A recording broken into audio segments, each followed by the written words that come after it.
예습과 복습을 잘하는 아이는 공부를 잘합니다. 그런데 가르쳐 준 것을 기억하지 못한 아이는 공부를 잘하지 못합니다. 우리도 마찬가지입니다. 주님이 내게 가르쳐 주신 것을 기억하지 않으면 우리는 실패하며 주의 길에서 낙오하는 인생이 될 것입니다. 오늘 이 하루가 주의 말씀을 항상 가슴에 새기며 주의 뜻대로 살아 주의 복을 누리는 행복한 하루가 되길 기도합니다. 오늘은 에스겔 31장과 32장의 말씀을 통독합니다. 31장, 영화롭던 아수르의 멸망과 비교된 애굽의 심판 멸망의 경고. 1절에서 2절, 주전 586년 3월 1일에 계시된 예언. 인자야 너는 애굽의 바로왕과 그 무리에게 이르라. 2절에서 9절, 가장 크고 아름다운 한 백향목에 비유된 아수르의 영화. 내 큰 위엄을 누구에게 비하랴. 아수르 사람은 아름다운 백향목이었느니라. 그 나무가 키가 컸고 굵은 가지가 번성하며 가는 가지가 길게 뻗었었도다. 모든 큰 나라가 그 그늘 아래 거주하였느니라. 하나님의 동산의 백향목보다 더 나은 나무였었도다. 하나님의 동산 에덴에 있는 모든 나무가 다 시기하였었도다. 10절에서 14절, 백향목의 벌목 비유를 통한 아수르 심판과 멸망. 그의 마음이 교만하여졌도다. 포악한 다른 민족이 그를 찍어버렸도다. 세상 모든 백성이 그를 버리고 그 그늘 아래에서 떠났도다. 15에서 18절, 백향목과 동반 멸망의 비유를 통한 아수르 같은 영광을 누리는 애굽의 심판 경고. 백향목이 무너진 것을 슬퍼함. 내가 에덴의 나무들과 함께 지하에 내려갈 것이요. 거기에서 할례를 받지 못하고 칼에 죽임을 당한 자 가운데에 누우리라. 이들은 바로와 그의 모든 군대니라. 바벨론이 근동의 강자로 등장하기 전까지 근동을 지배했던 세력은 아수르였습니다. 그 나라는 강성했고 부흥했기에 무너지지 않으리라 생각했습니다. 그러나 바벨론이 등장해서 무너지게 되었습니다.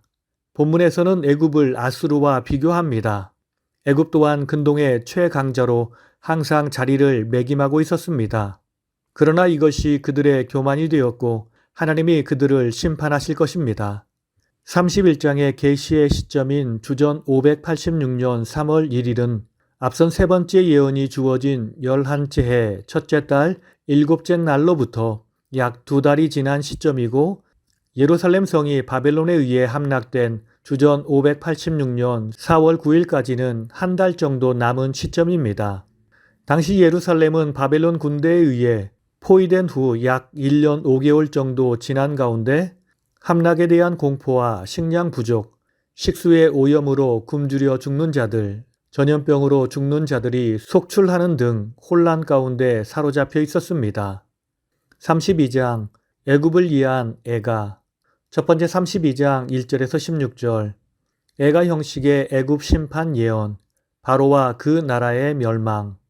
1절에서 2절, 주전 585년 12월 1일에 계시된 예언. 애굽을 위하여 슬픈 노래를 불러 그들에게 이르라.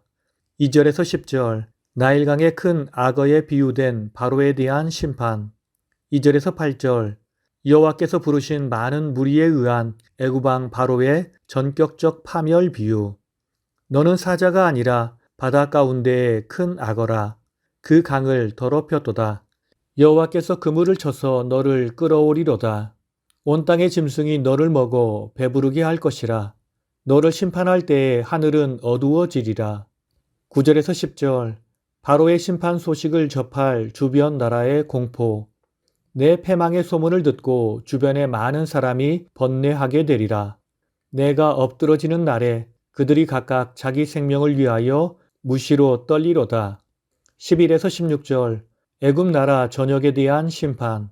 11에서 12절, 바벨론 군대에 의한 애굽 백성들의 사륙. 바벨론 왕의 칼이 내게 오리로다. 바벨론 군대가 애굽의 교만을 패하며 그 모든 무리를 멸하리로다. 13절, 바로를 따라 악행하던 수하들의 파멸. 14절, 악행이 제거된 이후에 나일강의 정화. 15절, 애굽 강토의 황폐화와 모든 주민의 파멸. 16절 애굽과 그 모든 무리를 위하여 이것을 슬피 부르리로다. 에스겔은 이 계시가 주어진 시점을 12째 해 12월 1일이라고 밝힙니다. 여기서 12째 해 12째 달이란 유다의 제19대 왕 여호야긴이 바벨론의 포로로 끌려온 해인 주전 597년을 기준으로 12년째 12월을 가리킵니다.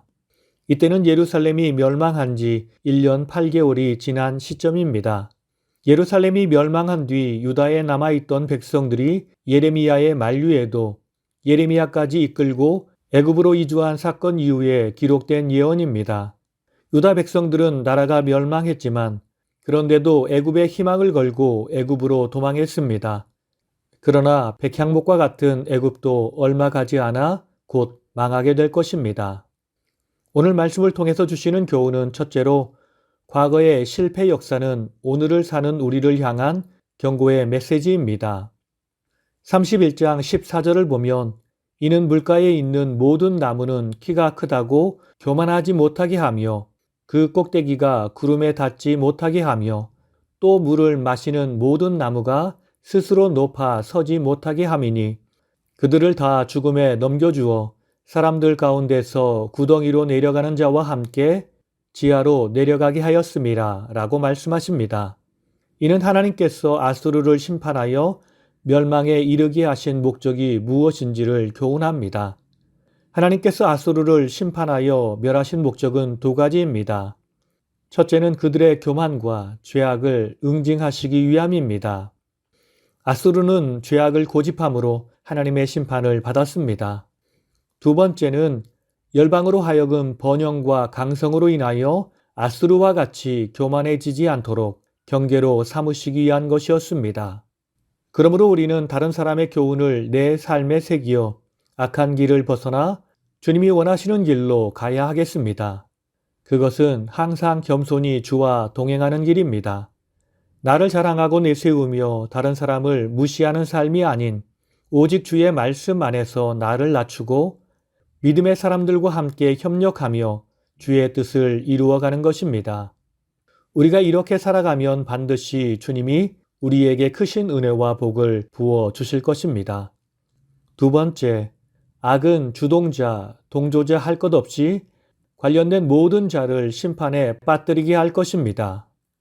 32장 11에서 13절에서는 하나님께서 본격적으로 그리고 구체적으로 심판을 단행하사 악을 저지른 애굽을 멸하실 것을 말씀하고 있습니다. 이처럼 하나님께서 심판을 말씀하시되 악을 주도하고 스스로를 신격화하며 끝없는 교만에 사로잡혀 있던 애굽왕 바로, 주변국들의 포악한 행동을 일삼았던 죄악의 장본인인 애굽왕 바로만이 아니라 그 수하의 모든 자까지도 심판에 넘기겠다고 하시는 이유는 무엇일까요? 그것은 두말할 나위도 없이 악에 관련된 모든 자는 예외 없이 심판을 당하게 될 것을 분명하게 보여주기 위함입니다.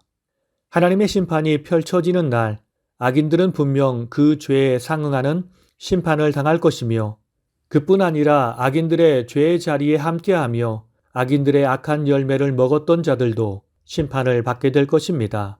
그들이 주동자이건 공모자이건 적극 가담자이건 단순 가담자이건 관계없이 다 똑같은 심판을 받게 될 것입니다. 그러므로 우리는 악의 근처에도 가지 말아야 합니다. 악인과 동행하지 말고 오직 주의 말씀 따라 동행하며 살아야 합니다. 다 함께 기도하시겠습니다. 항상 나를 사랑하셔서 나에게 말씀하시며 나를 가르치시는 주님, 우리가 주님의 가르치심에 민감하게 반응하며 나의 악한 것들을 주의 말씀으로 변화시켜 나아가길 원합니다. 그래서 하나님의 심판을 받고 멸망한 사람들의 길을 따르는 것이 아니라 오직 주님의 칭찬을 받았던 믿음의 선배들을 따라 나도 주님께 칭찬받는 삶을 살게 하옵소서. 내 안에 있는 악은 작은 것이라도 무시하지 않게 하시고 항상 모든 악을 물리치며 살길 원하오니 주님 나와 동행하시어 진리의 빛으로 나를 비춰 주시옵소서. 그래서 주님 원하시는 길을 가게 하옵소서.